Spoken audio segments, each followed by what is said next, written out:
Welcome to episode 6 of DGN Workplace Initiatives, Speaking from Experience. I'm Jonathan Lemaster, and Alyssa Burns and I are back with DGN founder David Gabor. Hi, David and Jonathan. It's great to see you again.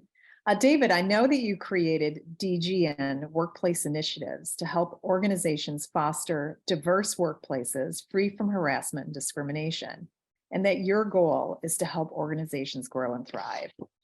I've heard a lot about the Pregnant Workers Fairness Act recently. Can you tell me a little bit about it? Sure. Thank you, Alyssa. And Jonathan and Alyssa, thank you both for joining me.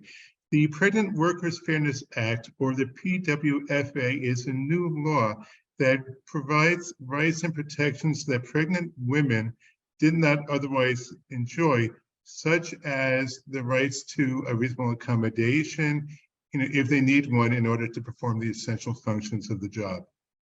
Can you talk a little bit about what accommodations are under the PWFA?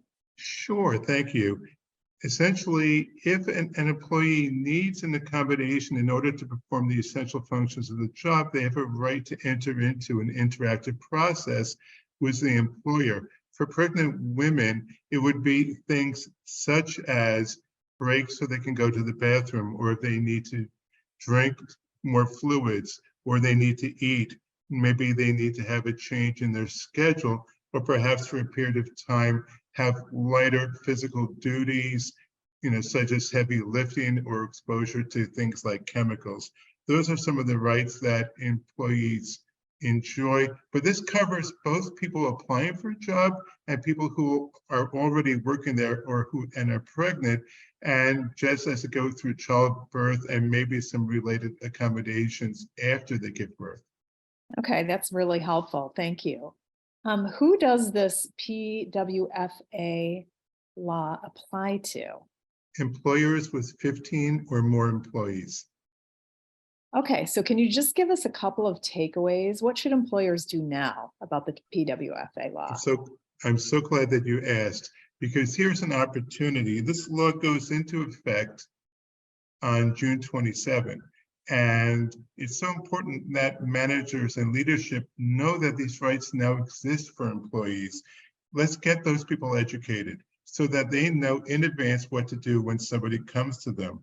And there's another thing that's really important.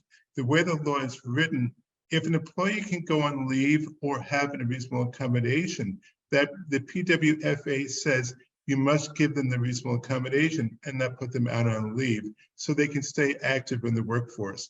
But the biggest takeaway is understanding what the rights are and educating your employees on those rights, and possibly also updating your policy manuals to reflect this new law.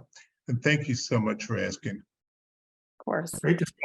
Great discussion today. This has been episode 6 of DGN Workplace Initiatives, Speaking from Experience. David is available to help you navigate the PWFA and any other questions that you might have.